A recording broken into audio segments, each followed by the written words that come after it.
Hello दोस्तों, comics hero channel पर आप सभी लोगों का स्वागत है। हमारी आज की कॉमिक्स है राज कॉमिक्स की पेशकश बांकेलाल सीरीज़ की कॉमिक्स, जिसका नाम है पारस पत्थर। तो दोस्तों, इसका पहला पार्ट हम पहले ही पढ़ चुके हैं और ये पार्ट 2 है। तो चलिए शुरू करते हैं पार्ट 2 को। खतरा भांपते ही दूसरे पहलवान तैयार हो गए। इसका इरादा नेक नहीं लगता, पकड़ो इसे, भागने ना पाए। तभी बांकेलाल लाठी घुमाता हुआ उन पर टूट पड़ा। कम बख्ता, बांके से धोखाधड़ी नहीं चलेगी। आ हाय, मरा। दोनों पहलवान भी वहीं ढेर हो गए। तड़ाक फड़ाक। अब बचा चौथा पहलवान। तू भी आजा लट्ठू प्यारे, तुझे भी देखता हूँ। भयंकर आवाज करती दोनों की लाठियां आपस में टकरा गई। तड़ाक। उग्र रूप दिखाते हुए बांकेलाल ने कुछ इस ढंग से वार किया कि कड़ाक। ओह, मेरी लाठी। अब तो बांकेलाल की बन आई। बचा बेटा, बचा मेरा वार। ताक। उफ। धाड़। हाय, मर गया। बांके के इस वार के बाद पहलवान फिर उठ नहीं सका और बांके भाग बांके। आ आ मेरी कमर, हाय। तभी बाहर से कदमों की आवाजें आने लगीं। उधर बांके को छज्जे से लटकती एक रस्सी दिखाई पड़ गई और वह उसी रस्सी पर झूल गया। आहा, यह रस्सी बड़े मौके पर लटकी मिली है। लेकिन अचानक बांके के मुंह से चीख निकल गई, सांप। धड़ाम। उफ। वह रहा, पकड़ो उसे। अगर वह भाग गया तो तुम में से किसी की खैर नहीं। हाय, अगर वह भाग गया तो फिर मेरा क्या होगा। भाग बांके, और तेज। पकड़ो, वह रहा। अचानक बांकेलाल ठिठक कर रुक गया। अरे बाप रे, रमू और कलुआ, अगर उन्होंने मुझे देख लिया तो मेरी खैर नहीं। और फिर बांके ऐसा गायब हुआ कि मत पूछो कहाँ। क्यों भाइयों, इधर किसी पतले दुबले बांकेलाल को निकलते तो नहीं देखा? नहीं, तुमने तो नहीं देखा? नहीं। फिर सब बांके की तलाश में लग गए। इधर बांकेलाल छिपता छिपाता पहुंच चुका था एक मूर्तिकार के घर में। ओह, लगता है किसी मूर्तिकार का घर है। वाह, कितनी सुंदर धातु की प्रतिमाएं हैं। हाँ, लेकिन सब बेकार। कौन? मैं ही वो मूर्तिकार हूँ जिसने ये मूर्तियां बनाई हैं, लेकिन इन्हें कोई खरीदने को तैयार नहीं। लोगों को चमचमाती मूर्तियां चाहिए, जबकि इस धातु में उतनी चमक नहीं आ पाती। अगर इन मूर्तियों में सोने की सी चमक आ जाए तो तब तो मेरी सारी मूर्तियां अच्छे दामों पर बिक जाएंगी। लेकिन ऐसा कैसे होगा? बांके ने पारस पत्थर बाहर निकाला और एक मूर्ति को छुआ दिया। यह देखो। अरे वाह, मूर्ति तो सोने के समान चमक रही है। कुछ ही देर में बांके ने सभी मूर्तियों को सोने में बदल दिया। अब कहो मूर्तिकार, ये मूर्तियां बिकेंगी या नहीं? तुम तो कोई जादूगर लगते हो। अब ये सारी मूर्तियां बिक जाएंगी। तो फिर सुबह होने का इंतजार करो। सुबह ये मूर्तियां बेचकर उसका आधा धन तुम मुझे दे देना, लेकिन फिलहाल मेरे रात बिताने और भोजन की व्यवस्था करो। बांकेलाल जी, रात बिताने की व्यवस्था तो मैं कर सकता हूँ, लेकिन भोजन तो 3 दिन से जब मैंने ही नहीं किया तो। वह रे भोले शंकर भोले, जब मैं लोगों का अहित करता हूँ तो मेरा फ़ायदा ही फ़ायदा होता है, और अब भूखे पेट सोना पड़ रहा है। खैर, कुछ दिनों की बात है, उसके बाद तो मुझे राजा बन ही जाना है। अगले दिन जब मूर्तिकार सारी मूर्तियां लेकर बाजार में पहुंचा, वाह कितनी खूबसूरत मूर्ति है। वाह, यह तो अभी बोल पड़ेगी। कितना दाम है? यह मूर्ति तो मेरी हुई। सहसा एक सुनार मूर्ति का निरीक्षण करता हुआ चौंक पड़ा। यह क्या? यह मूर्ति तो खाली सोने की बनी है, और इसकी एक मूर्ति जितना सोना तो मेरे पास भी नहीं है। सोने की? तब तो बहुत कीमती होगी। मैं तो चला। सोने की मूर्तियां सरेआम बेचोगे तो डाकू लूट ले जाएगा इन्हें। चलो भाई चलो, ये मूर्तियां हम गरीबों के किस काम की? ठीक कहते हो भैया। उधर सुनार जा पहुंचा था सैनिकों के पास। मैं बिल्कुल चोखा कहूँ हो जी, मूर्तियां खाली सोने की हैं। इसका मतलब उसने जरूर कोई लंबा हाथ मारा। अभी देखते हैं उसे।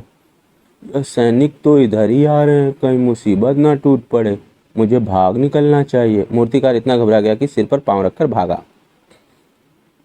मूर्तिकार को भागते देख रमुआ कलुआ चौक पड़े। यह मूर्तिकार अपनी मूर्तियां छोड़कर क्यों भाग रहा है? सुना है वे मूर्तियां सोने की हैं। अवश्य इसमें कोई भेद है। कहीं बांकेलाल पारस पत्थर के साथ इसी मूर्तिकार के घर में तो नहीं छिपा बैठा। अवश्य ऐसा ही है, उसी ने इन मूर्तियों को सोने में बदला है, अन्यथा कोई इस प्रकार इतनी कीमती मूर्तियां छोड़कर क्यों भागता? चलो उसका पीछा करते हैं। बांकेलाल उसी के घर में छिपा बैठा होगा। बांकेलाल, इसी की तो हमें भी तलाश है। बांकेलाल का नाम सुनते ही मानो उनमें बिजली भर गई। पीछा करो। इस बार वह बांके लाल का बांके का बच्चा हमें गच्चा देकर नहीं निकलना चाहिए। उधर बांकेलाल, ओह भूख से गड़ियाँ कथक कर रही हैं, ना जानिए मूर्तिकार मूर्तियाँ बेचकर अभी तक लौटा क्यों नहीं। कमबख्त को सोने की मूर्तियाँ दी हैं, फिर भी मुझे भट्टी सुलग गाने का काम सौंप गया है ताकि आते ही वह फिर से धातु पिघलाकर मूर्तियाँ बना सके। ना जाने उस मूर्ख को सोने की पहचान भी है या नहीं। मुझे उसे मूर्तियों का रहस्य बता देना चाहिए था। तभी बांके की नज़र मूर्तिकार पर पड़ी। ओह, वह आ रहा है। निकट आते ही मूर्तिकार बांके पर बरस पड़ा।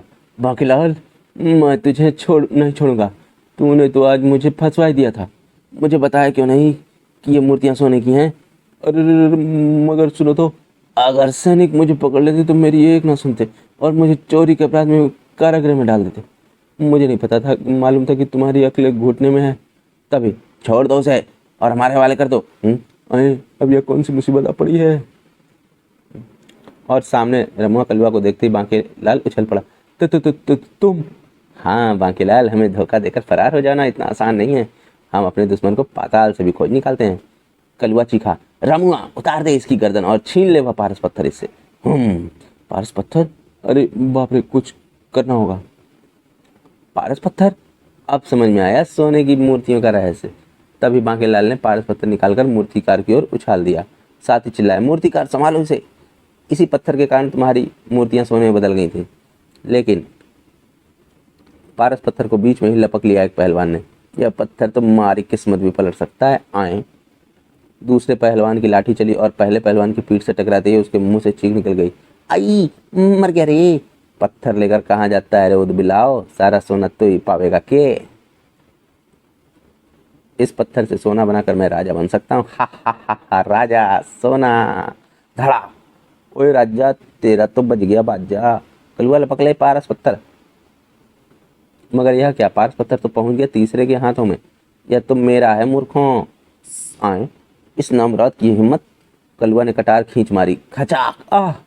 और इस बार जो पारस पत्थर उछला तो सीधा बांकेलाल के हाथ में पहुंचा। यह देख सब उसकी ओर झपटे। पारस पत्थर बांके के पास पकड़ो। यह देख बांके ने तुरंत पत्थर एक तरफ उछाल दिया। सब बांके को छोड़कर पारस पत्थर की ओर लपके। पारस पत्थर, पारस पत्थर, पारस पत्थर मेरा है। उसके बाद पारस पत्थर प्राप्त करने के लिए उनमें आपस में छिड़ गया घमासान युद्ध। पारस पत्थर मेरा है, मेरा है, मारो मारो। सब एक दूसरे के खून के प्यासे हो गए। धड़ाक। ओह, तूने मेरे हाथों से पारस पत्थर छीना। ले ले पारस पत्थर। कुछ ही देर में हालत ये थी। हाय, मर गया, हाय मेरा हाथ। आह, हाय पारस पत्थर। जबकि उधर बांकेलाल, पारस पत्थर किसी के हाथ नहीं लगा, अब यह फिर मेरे पास आ गया। उफ, इस पत्थर के कारण तो मेरी जान पर ही आ बनी। इसे तो वापस ले जाकर महल में ही रख देना चाहिए। यह सोच बांके वापस चल पड़ा। उधर महल में अगली रात विक्रम सिंह राजकोष के द्वार पर लगा ताला नकली ताले से खोल पाता कि तभी, अरे यह क्या आश्चर्य, ताला अपने आप टूट गया और दरवाजा खुल रहा है। भगवान, यह क्या हो रहा है। खटा। और फिर अरे अरे, यह पारस पत्थर वाला संदूक हवा में कैसे उड़ने लगा। राजा विक्रम सिंह के देखते ही देखते संदूक का ढक्कन खुल गया और पत्थर बाहर निकलकर हवा में तैरने लगा। यह क्या, पारस पत्थर अपने आप संदूक में से निकल आया है। दूसरे ही पल विक्रम सिंह ने राजकोष का मुख्य द्वार झंझोड़ दिया। खट खट, खोलो, दरवाजा खोलो। द्वार खुलते ही सामने नजर आए बांकेलाल। महाराज, मुझे आपसे कुछ कहना है।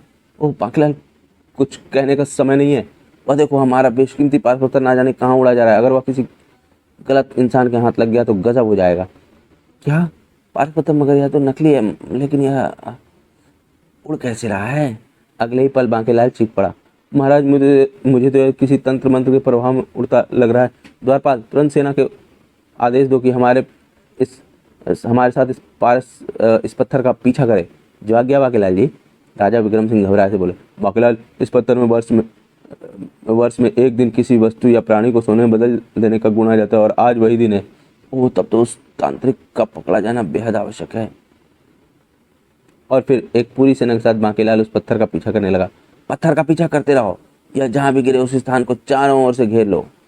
और पत्थर प्रवेश कर गया एक गुफा में। महाराज, वह तांत्रिक इसी गुफा में होगा, आइए हम भीतर चलें। सैनिकों ने पूरी गुफा को घेर लिया। चलो भीतर। हा हा हा हा हा, मेरी वर्षों की तपस्या सफल हो गई। मैंने विक्रम सिंह के खजाने से आखिर वह पत्थर उड़ा ही लिया और अब साधु के वेश में जाकर मैं विक्रम सिंह को इस पत्थर को छुआ कर उसे सोने के बुत में बदल दूंगा, फिर सारा राजपाट होगा मेरा। हा हा हा। अरे बाप रे महाराज, यह तो आपका दुश्मन निकला। उफ, इसके इरादे तो बेहद खतरनाक हैं। इसी पल विक्रम सिंह गरज कर उसके सामने जा पहुंचे। दुष्ट, लगता है तेरी मौत हमारे हाथों लिखी है। ओह महाराज विक्रम सिंह, हा हा हा हा। शिकार खुद ही आकर जाल में फंस गया। हा हा हा हा। तांत्रिक ने तुरंत एक मंत्र पढ़ा, परिणाम स्वरूप उफ हमारी तलवार। हा हा हा हा। अब मैं तुझे सोने का बुत बना दूंगा राजा। हा हा हा हा। इसी पल तांत्रिक ने पत्थर राजा से छुआ दिया। नहीं बाकी मुझे बचाओ। हा हा हा हा, बन जा सोने का बुत। लेकिन आए, यह क्या, यह सोना का नहीं बना, बाकी बचाओ। और ठीक इसी पल, कमबख्त, वह पत्थर नकली था, असली यहाँ है मेरे पास, अब बन जा तू सोने का बुत। नहीं, पत्थर छुआते ही तांत्रिक तुरंत सोने के बुत में बदल गया। फिर आंखें खोलिए महाराज और देखिए, आपको सोने के बुत में बदलने वाला यह दुष्ट तांत्रिक अब खुद सोने में बदल गया है। क्या, यह चमत्कार कैसे हो गया? इस दुष्ट तांत्रिक ने तो पत्थर हमसे छुआया था। अवश्य छुआ दिया था महाराज, लेकिन दरअसल वह पत्थर नकली था। नकली? यह तुम क्या कह रहे हो बांके लाल? जी महाराज, यह सच है। दरअसल असली पत्थर मैंने वहां से कल रात ही गायब कर दिया था और यही बताने तो मैं इस समय आपके पास पहुंचा था महाराज। यह रहा वह असली पारस पत्थर। क्या? यह सुनते ही महाराज ने प्रसन्नता से भरकर बांकेलाल को गले से लगा लिया। बांकेलाल, तुमने एक बार फिर मेरी जान बचाई। अगर तुम समय रहते वो पत्थर ना बदल देते तो वही हो जाता जो मैं चाहता हूँ। काश तांत्रिक मुझे पहले मिल गया होता तो आज शायद मैं ही राजा होता। फिर तो वही हुआ जो हमेशा होता आया है। बांकेलाल को विशेष समारोह के बाद स्वयं राजा विक्रम सिंह ने सम्मानित किया, जबकि बांकेलाल अपनी किस्मत को कोसता हुआ तांत्रिक को बुरा भला कह रहा था। उधर तांत्रिक का बुत राजा के महल में सजाया जा चुका था। तो दोस्तों, हमारी कॉमिक्स यहीं पर समाप्त होती है। आपको ये कॉमिक्स कैसी लगी हमें कमेंट सेक्शन में ज़रूर बताएं और हमारे चैनल को सब्सक्राइब करना ना भूलें। मिलते हैं अगली कॉमिक्स में। धन्यवाद।